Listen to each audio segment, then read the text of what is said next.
It's been a minute since I've touched on my Texans. However, I will say that the original video I made that kickstarted this channel has aged gloriously. When I said the Texans were back up, never did I predict that we were going to be back so quickly. I mean, do y'all know how surreal it is to see the NFL pages glaze us? Like, this cannot be real, bro. Anyway, the 24-25 season schedule has been released, and like last year, I'll be giving my way too early predictions on how we will do. Last year, I was not too far off with the predictions, but this year, the NFL decided to give us a fucking gauntlet. For starters, though, right off the bat, we got primetime games this time, shawties. Not one, not two, but 6 whole primetime games. What the hell? Last year, we had 0 until they threw in the Colts game on the last week. And like, am I dreaming right now? Let's get to it, shall we? We start off the season first against the Colts. Now, I need to see a true Anthony Richardson versus CJ Stroud matchup. The last time they matched up, AR got injured pretty early on, and to be honest, he was literally booty jiggling us. I'm not even gonna lie. But this year, I feel like it's different. I feel like we will split these games with Indy this year because, I mean, come on. The divisional matchups are always the hardest to get through. And to be honest, I think the Colts are no different. They've always been kind of like our Achilles heel somewhat. Anyways, I feel like we're gonna split this game, but I feel like we're gonna win the season opener. Let's be honest. Come on.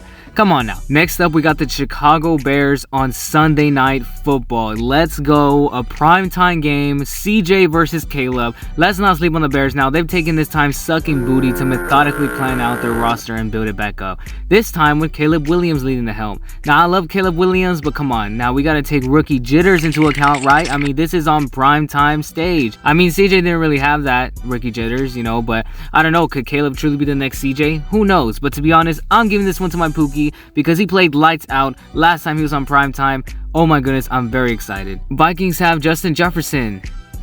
That's about it. Now, we see them draft JJ McCarthy. Now, let's see if that gives them an edge. Something we also got from them in Danielle Hunter. I'm giving this one to my Texans. I'm sorry. I don't even know who the Vikings have anymore. I'm not gonna lie. Next up, we have the Jacksonville Jaguars. I struggle to understand this team, dog. Their loss last year to choke away the playoffs was hilarious. They literally had the #1 seed at one point, I believe. But yeah, this team needs to wake up. They have a lot of potential. I also believe we will split games with them, though. Trevor Lawrence, the Prince, still has potential, and I think he's a really good quarterback when he wants to be. I don't know what happened last year, but I mean, either way. But like I said, I honestly think we're going to split these games because, like I said before, the divisional matchups are always the harder ones. Next up, we have the Buffalo Bills. Now, I struggle to dictate what exactly Buffalo's plan is for their roster. Josh Allen is throwing to the C team on the field, so to be honest, I like Houston's chances here. Don't underestimate the Bills, though. They still got Josh Allen. They can still make it tough.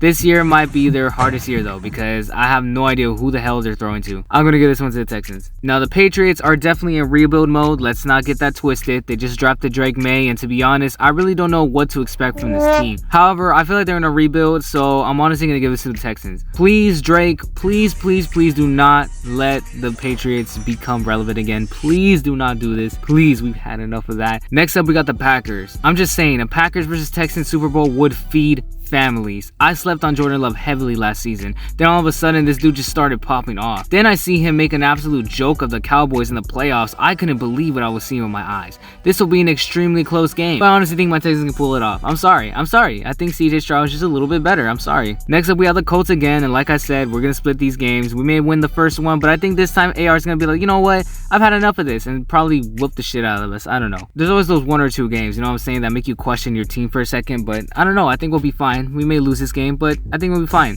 Next up, we got the Jets on Halloween night. Another primetime game. Primetime going crazy for the Texans this year, like I said.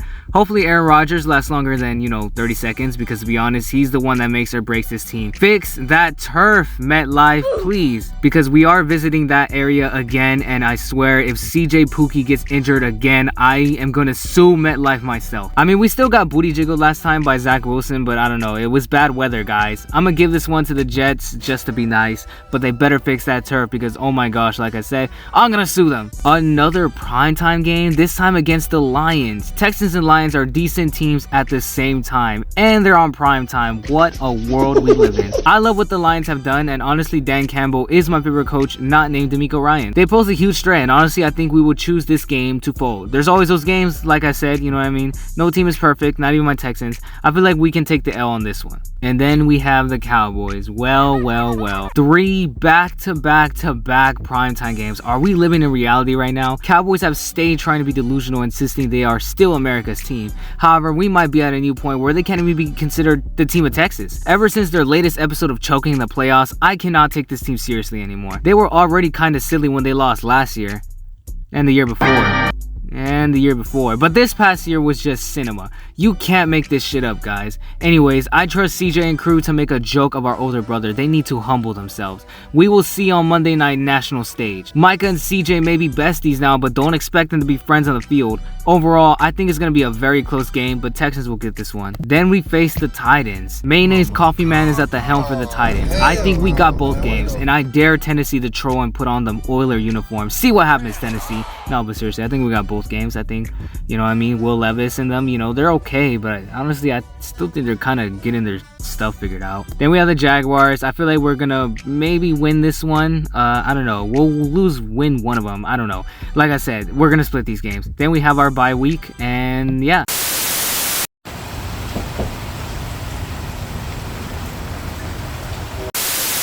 Next, we have the Dolphins. Now, the Dolphins are a confusing team to me because I honestly feel like, are they really that good? Like, last year, they were a joke in the playoffs, not gonna lie. One and done, absolutely nothing to show for it. And they do have Tyreek Hill, a lot of good weapons on their team, but they lost a lot of defensive weapons, I'm not gonna lie. And to be honest, I struggle to figure out what exactly they're gonna do this year. I really wonder what needs to change for this team to be really elite. You know what I'm saying? Like an elite team. But to be honest, I think the Texans got it. The Dolphins, they seem good on paper, and they seemed really good when they beat the Broncos 70-20 or something like that. But let's be honest, they were the Denver Broncos. Anyways, I think this goes to the Texans, not gonna lie. Alright, I love this schedule, guys, don't get me wrong. But giving us the Chiefs, then 4 days later throwing us against the Ravens on Christmas Day is nasty work. I want what the schedule makers were smoking because, like, what the heck. I think we'll win at least one of these matchups, but again, was this really necessary, guys? Come on now. I'm very excited. It honestly got me nervous. I was literally like, when I saw this, I was like, whoa. Then we end off against the Titans. Now, this is a pretty good schedule, I'm not gonna lie. 6 primetime games is absolutely insane. We'll even be one of the first teams to play on Netflix, of all things. Netflix? What the heck's going on? I think best case scenario, we go like 14-3 or something. Worst case scenario, we end up like last year, like 10-7 or something. But anything less than like 10 wins is probably a failure on the Texans' part, I'm not gonna lie. It's crazy because the expectations completely rised up again, I'm not even gonna lie. Last year I said the lowest was like what, 7-10 or something like that. But anyways, let me know what y'all guys think. I'm so excited for this new season. It has not been this exciting to be a Texans fan in a very long time. So, oh my goodness, I'm literally kicking my feet, twirling my hair and shit, you know what I mean? Anyways, let me know what y'all guys think, and I'll see y'all next time.